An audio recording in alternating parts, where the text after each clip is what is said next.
Chapter 4. Crooks, the Negro stable buck, had his bunk in the harness room. On one side of the little room there was a square four-paned window, and on the other a narrow plank door leading into the barn.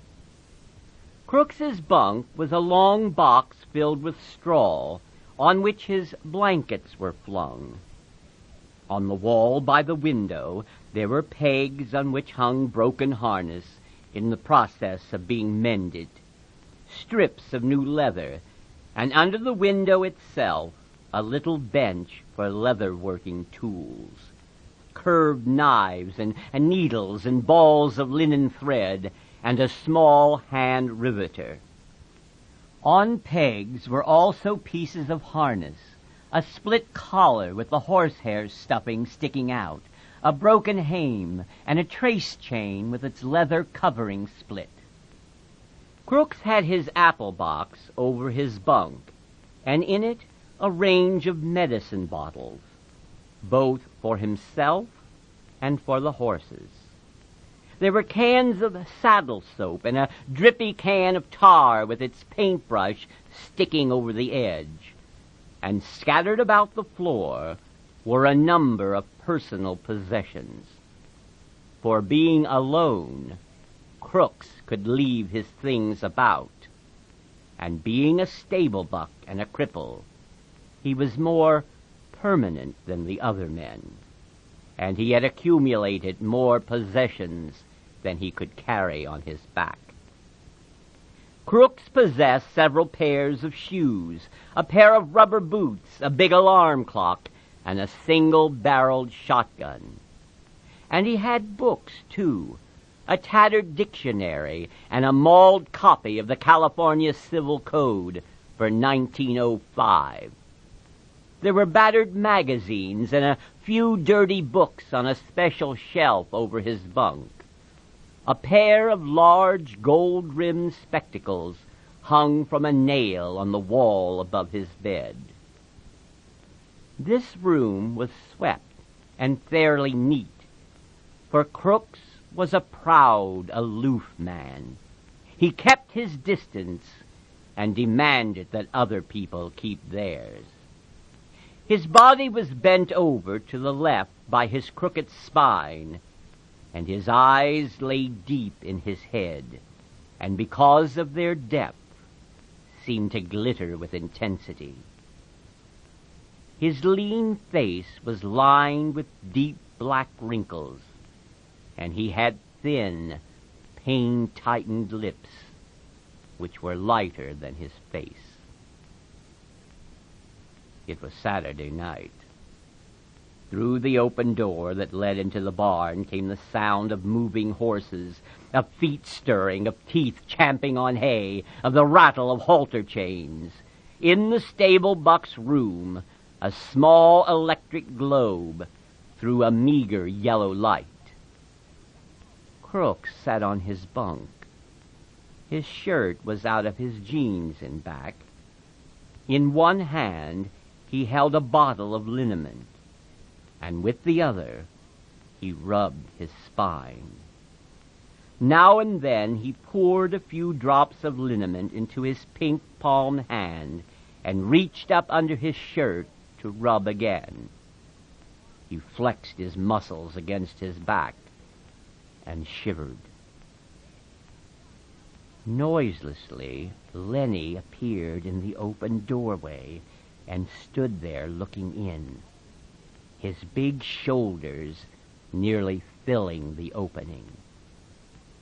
For a moment, Crooks did not see him, but on raising his eyes he stiffened, and a scowl came on his face. His hand came out from under his shirt. Lenny smiled helplessly in an attempt to make friends. Crooks said sharply, "You got no right to come into my room. This here's my room. Nobody got any right in here but me." Lenny gulped, and his smile grew more fawning. "I ain't doing nothing," he said. "Just come to look at my puppy. And I seen your light, he explained. Well, I got a right to have a light. You go on, get out of my room. I ain't want it in the bunkhouse, and you ain't want it in my room. Why ain't you want it? Lenny asked. 'Cause I'm black. They play cards in there, but I can't play 'cause I'm black. They say I stink. Well, I tell you all of you stink to me. Lenny flapped his big hands helplessly. Everybody went into town, he said. Slim and George and everybody. George says I gotta stay here and not get in no trouble. Now, I seen your light. Well, what do you want? Nothing. Now, I seen your light. Now, I thought I could just come in and sit. Crooks stared at Lenny, and he reached behind him and took down the spectacles and adjusted them over his pink ears and stared again. I don't know what you're doing in the barn anyway, he complained. You ain't no Skinner. There ain't no call for a bucket to come in the barn at all. You ain't no Skinner. You ain't got nothing to do with the horses. The pup, Lenny repeated. I come to see my pup. Well, go see your pup then, and don't come in a place where you're not wanted. Lenny lost his smile. He advanced a step into the room, then remembered, and back to the door again.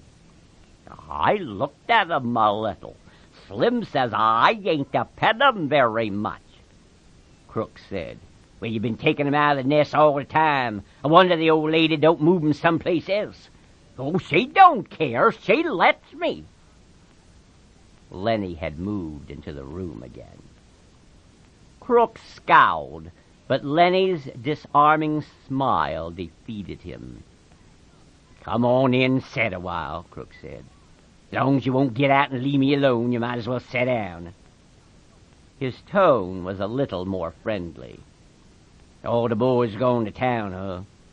All but old Candy, and he just sits in the bunkhouse a-sharpening his pencil and a-sharpening and a-figuring. Crooks adjusted his glasses. Figuring? What's Candy figuring about? Lenny almost shouted. Well, about the rabbits. You're nuts, said Crooks. You're crazy as a wedge. What rabbits you talking about? The rabbits we're gonna get, and I get to tend 'em, cut the grass and give 'em water and like that. Just nuts, said Crooks. I don't blame the guy you travel with for keeping you out of sight. Lenny said quietly, it ain't no lie. We're gonna do it. Gonna get a little place and live on the fat of the land. Crooks settled himself more comfortably on his bunk. Sit down, he invited. Sit down on a nail keg. Lenny hunched down on a little barrel. You think that's a lie, Lenny said. Oh, but it ain't no lie. Every word's the truth, and you can ask George. Crooks put his dark chin into his pink palm. You travel around with George, don't you? Sure, me and him goes every place together, Crooks continued. Sometimes he talks and you don't know what the hell he's talking about. Ain't that so? He leaned forward, boring Lenny with his deep eyes. Ain't that so? Yeah? Well, sometimes just talks on and you don't know what the hell it's all about. Yeah? Sometimes. But not always. Crooks leaned forward over the edge of the bunk. I'm a southern Negro, he said. I was born right here in California. My old man had a chicken ranch, about 10 acres. The white kids come to play at our place. And sometimes I went to play with them, and some of them was pretty nice. And my old man didn't like that. I never knew till long later why he didn't like that. But I know now. He hesitated, and when he spoke again, his voice was softer. There wasn't another colored family for miles around. And now there ain't a colored man on this ranch, and there's just one family, and so did Dad. He laughed. If I say something, why, it's just a nigger saying it. Lenny asked, "Now, how long you think it'll be before them pups will be old enough to pet?" Crooks laughed again. "A guy can talk to you and be sure you won't go blabbing. Couple of weeks and them pups will be all right. George knows what he's about. Just talks and you don't understand nothing." He leaned forward excitedly. "This is just a nigger talking, and a busted-back nigger, so it don't mean nothing, see? You couldn't remember it anyways. I've seen it over and over. A guy talking to another guy, and it don't make no difference if he don't hear or understand. The thing is, they're talking, or they're sitting still or not talking. It don't make no difference. No difference."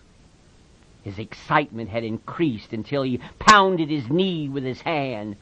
"George can tell you screwy things, and it don't matter. It's just the talking. It's just being with another guy, that's all." He paused. His voice grew soft and persuasive. "Suppose George don't come back no more. Suppose he took a powder and just ain't coming back. What'll you do then?" Lenny's attention came gradually to what had been said. "What?" he demanded. "I said suppose George went into town tonight and you never heard of him no more." Crooks pressed forward, some kind of private victory. "Just suppose that," he repeated. He won't do it," Lenny cried. "George wouldn't do nothing like that.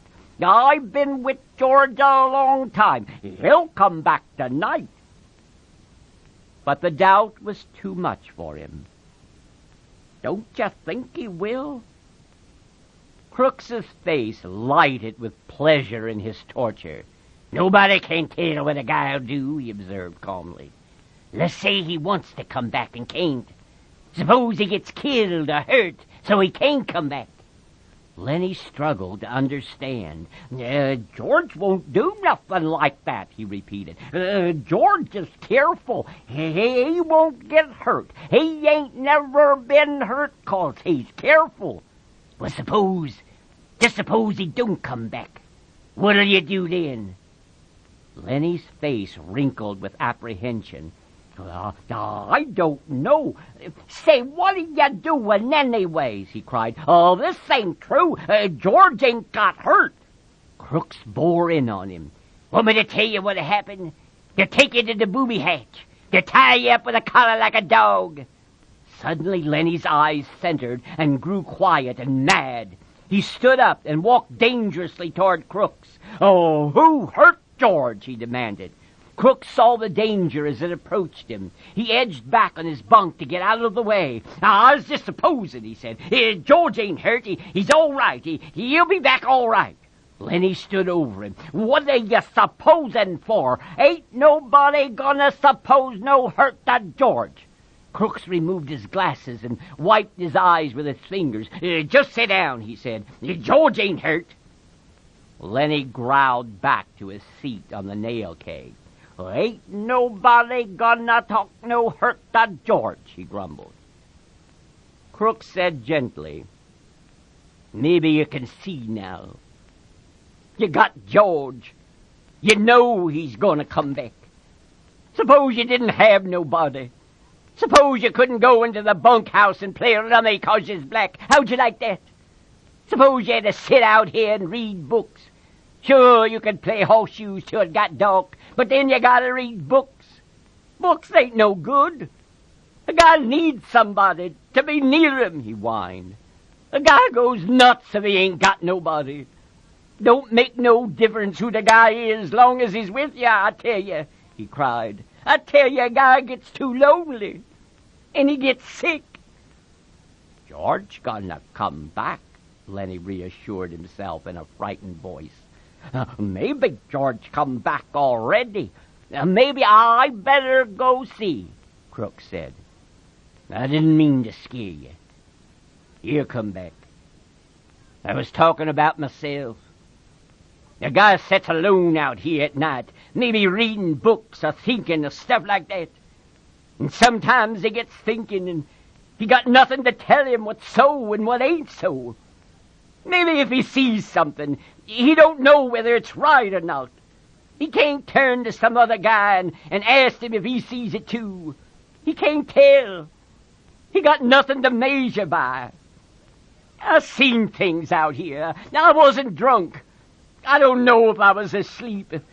If some guy was with me, he could tell me I was asleep, and then it'd be all right. But I just don't know. Crooks was looking across the room now, looking toward the window. Lenny said miserably, "George won't go away and leave me. Now, I know George won't do that." The stable buck went on dreamily.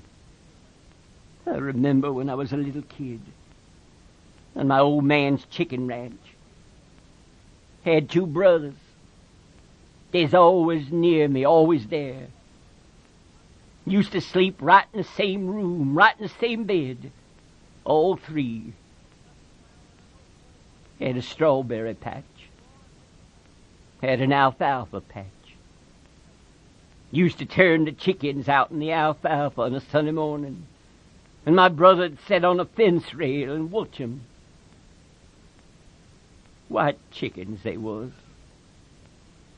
Gradually, Lenny's interest came around to what was being said.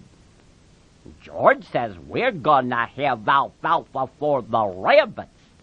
"What rabbits?" "We're gonna have rabbits in a berry patch." "You're nuts." "We are too. You ask George." "You're nuts." Crooks was scornful. "I've seen hundreds of men come by on the roads and on the ranches with their bindles on their back and that same damn thing in their heads. Hundreds of 'em. They come and they quit and they go on, and never a damn one of 'em got a little piece of land in his head, and never a damn one of 'em ever gets it. It's just like heaven. Everybody wants a little piece of land. I read plenty of books out here. Nobody never gets to heaven, and nobody gets no land. It's just in their head. They all the time are talking about it, but it's just in their head." He paused and looked toward the open door, for the horses were moving restlessly and the halter chains clinked. A horse whinnied. "I guess somebody's out there," Crook said. "Maybe Slim. Slim comes in sometimes 2-3 times a night. Slim's a real skinner. He looks out for his team." He pulled himself painfully upright and moved toward the door. "That you, Slim?" he called. Candy's voice answered. "Slim went in town. Say, you seen Lenny?" "You mean the big guy?" "Yeah. Seen him around here any place?" "He's in here," Crook said shortly. He went back to his bunk and lay down. Candy stood in the doorway, scratching his bald wrist and looking blindly into the lighted room. He made no attempt to enter. "Tell you what, Lenny, I've been figuring out about them rabbits." Crook said irritably, "You can come in if you want." Candy seemed embarrassed. "I don't know. Course, if you want me to." "Come on in. If everybody's coming in, you might just as well." It was difficult for Crooks to conceal his pleasure with anger. Candy came in, but he was still embarrassed. "You got a nice, cozy little place in here," he said to Crooks. "Must be nice to have a room all to yourself this way." "Sure," said Crooks. "And a manure pile under the window. Sure, it's swell." Lenny broke in. "You said about them rabbits." Candy leaned against the wall beside the broken collar while he scratched the wrist stump. "I've been here a long time," he said. "and Crook's been here a long time. This the first time I've ever been in his room." Crook said darkly, "Guys don't come into a colored man's room very much. Nobody been here but Slim. Slim and the boss. Candy quickly changed the subject. Slim's as good a skin as I ever seen. Lenny leaned toward the old swamper. About them rabbits, he insisted. Candy smiled. I got it figured out. We can make some money on them rabbits if we go about it right. But I get to tend 'em, Lenny broke in. George says I get to tend 'em. I promise. Crooks interrupted brutally. You guys is just a kidding yourself. You talk about it a hell of a lot, but you won't get no land. You'll be a swamper here till they take you out in a box. Hell, I've seen too many of you guys. Lenny here'll quit and be on the road in 2-3 weeks. Seems like every guy got land in his head. Candy rubbed his cheek angrily. You're damn right we're going to do it. George says we are. We got the money right now. Yeah, said Crooks. And where's George now? In town in the whorehouse. That's where your monies are going. God, I've seen it happen too many times. I've seen too many guys with land in the head. They never get none under the hand. Candy cried. Sure they all want it. Everybody wants a little bit of land. Not much. Just something that was his. Something he could live on, and there couldn't nobody throw him off of it. I never had none. I planted crops for damn near everybody in this state. But they wasn't my crops, and when I harvested them, it wasn't none of my harvest. But we're going to do it now, and don't you make no mistake about that. George ain't got the money in town.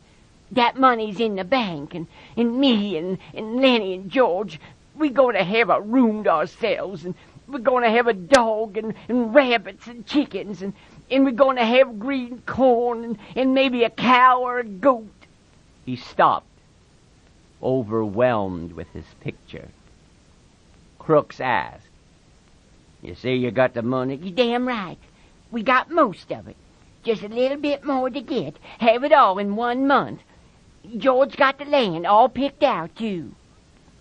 Crooks reached around and explored his spine with his hand. I never seen a guy really do it, he said. I seen guys nearly crazy with loneliness for land.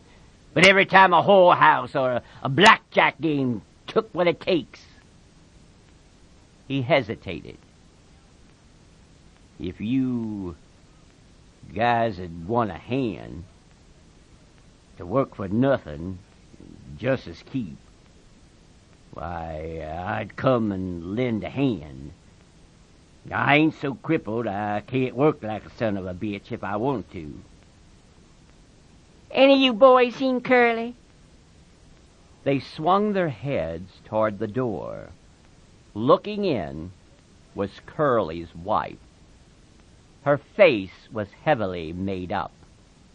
Her lips were slightly parted. She breathed strongly as though she had been running. Curly ain't been here, Candy said sourly.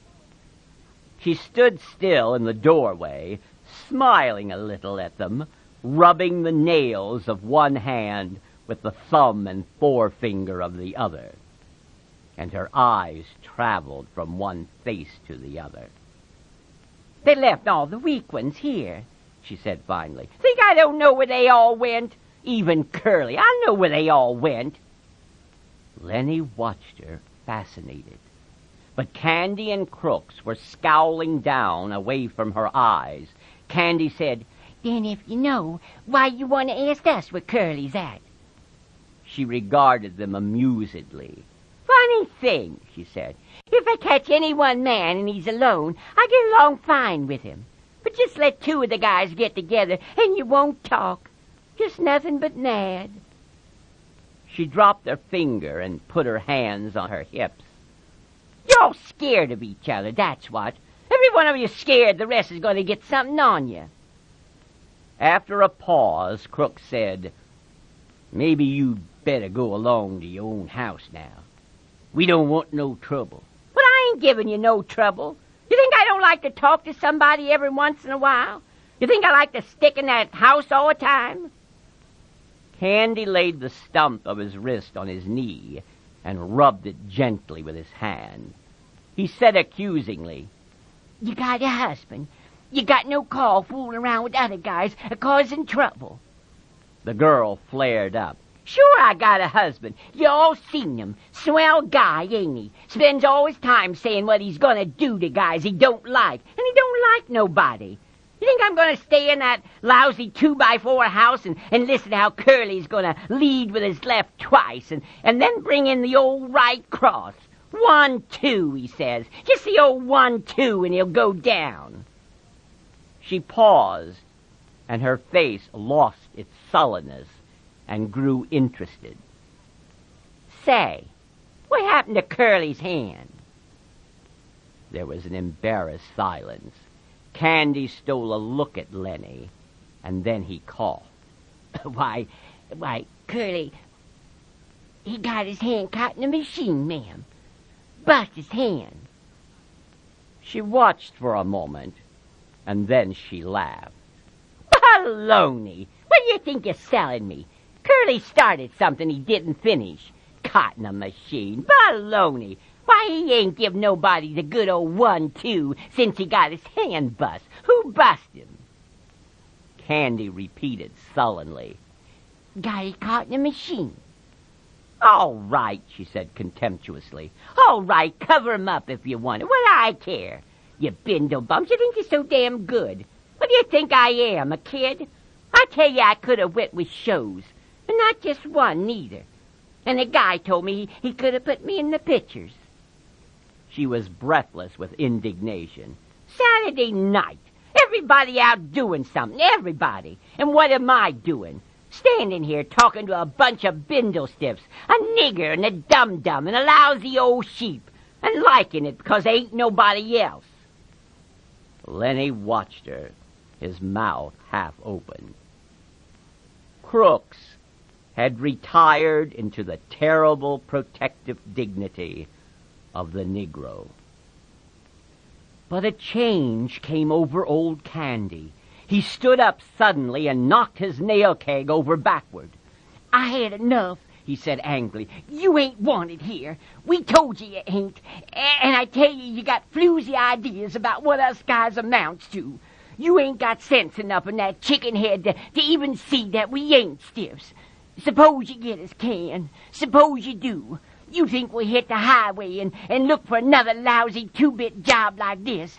You don't know that we got our own ranch to go to and our own house, and we ain't got to stay here.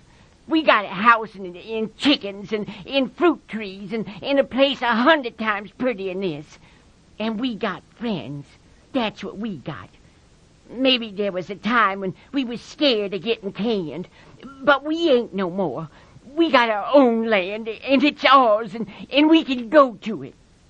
Curly's wife laughed at him. Baloney, she said. I've seen too many you guys.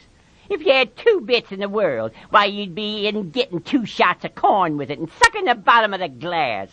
I know you guys. Candy's face had grown redder and redder. But before she was done speaking, he had control of himself. He was the master of the situation. I might have knew, he said gently. Maybe you just better go along and roll your hoop. We ain't got nothing to say to you at all. We know what we got, and we don't care whether you know it or not. So maybe you just better scat along now, 'cause Curly maybe ain't going to like his wife out in the barn with us bindle stiffs. She looked from one face to another, and they were all closed against her. And she looked longest at Lenny until he dropped his eyes in embarrassment. Suddenly she said, Where'd you get them bruises on your face? Lenny looked up guiltily. Oh, who, me? Yeah, you. Lenny looked at Candy for help, and then he looked at his lap again. He got his hand caught in a machine, he said. Curly's wife laughed. Okay, machine. I'll talk to you later. I like machines. Candy broke in. You let this guy alone. Don't you do no messing around with him. I'm going to tell George what you says. George won't have you messing with Lenny. Who's George? She asked. The little guy you come with? Lenny smiled happily. Oh, that's him, he said. Oh, that's the guy, and he's gonna let me tend the rabbits. Well, if that's all you want, I might get a couple rabbits myself. Crook stood up from his bunk and faced her. I had enough, he said coldly. You got no rights coming in the colored man's room. You got no rights messing around here at all. Now you just get out and get out quick. And if you don't, I'm going to ask the boss not to ever let you come in the barn no more. She turned on him in scorn. Listen, nigger, she said. You know what I can do to you if you open your trap. Crook stared hopelessly at her, and then he sat down on his bunk and drew into himself. She closed on him. You know what I could do? Crook seemed to grow smaller, and he pressed himself against the wall. Yes'm. Where you keep your place, then, nigger? I could get you strung up on a tree so easy it ain't even funny. Crooks had reduced himself to nothing. There was no personality, no ego.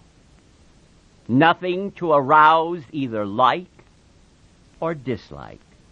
He said, "Yes'm," and his voice was toneless. For a moment she stood over him, as though waiting for him to move so that she could whip at him again. But Crook sat perfectly still, his eyes averted. Everything that might be hurt drawn in. She turned at last to the other two. Old Candy was watching her, fascinated. If you was to do that, we'd tell, he said quietly. We'd tell about your framing crooks. Tell and be damned, she cried. Nobody'd listen to you, and you know it. Nobody'd listen to you. Candy subsided. No, he agreed. Nobody'd listen to us. Lenny whined. I wish George was here. I wish George was here. Candy stepped over to him. Don't you worry none, he said. I just heard the guys coming in. George will be in the bunkhouse right now, I bet. He turned to Curly's wife. You better go home now, he said quietly. If you go right now, we won't tell Curly you was here. She appraised him coolly. I ain't sure you heard nothing. Better not take no chances, he said. If you ain't sure, you better take the safe way. She turned to Lenny. I'm glad you bust up Curly a little bit. He got it coming to him. Sometimes I'd like to bust him myself. She slipped out the door and disappeared into the dark barn. And while she went through the barn, the halter chains rattled and some horses snorted, and some stamped their feet. Crook seemed to come slowly out of the layers of protection he had put on. Was that the truth, what you said about the guys come back? He asked. Sure, I heard him. Well, I didn't hear nothing. The gate banged, Candy said, and he went on. God, Curly's wife can move quiet. I guess she had a lot of practice, though. Crooks avoided the whole subject now. Maybe you guys better go, he said. I ain't sure I want you in here no more. A colored man gotta have some rights, even if he don't like 'em. Candy said, That bitch didn't ought to have said that to you. It wasn't nothing, Crook said dully.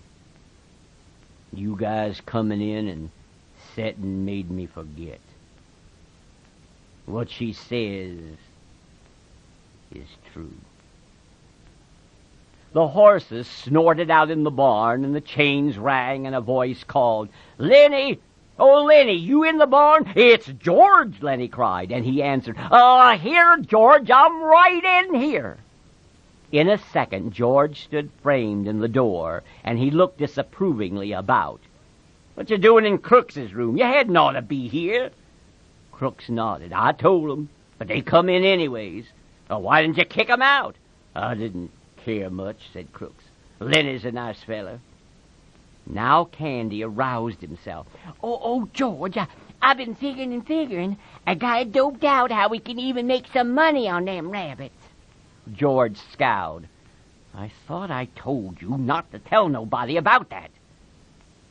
Candy was crestfallen. Didn't tell nobody, Crooks, George said. "Well, you guys get out of here. Jesus, seems like I can't go away for a minute." Candy and Lenny stood up and went toward the door. Crooks called, "Candy, Huh? remember what I said about hoeing and doing odd jobs?" Yeah, said Candy. I remember. "Well, just forget it," said Crooks. "I didn't mean it. Just fooling. I wouldn't want to go no place like that." Well, okay, if you feel like that. Good night. The three men went out of the door, and as they went through the barn, the horses snorted and the halter chains rattled. Crooks sat on his bunk and looked at the door for a moment, and then he reached for the liniment bottle. He pulled out his shirt and back, poured a little liniment in his pink palm, and reaching around, he fell slowly to rubbing his back.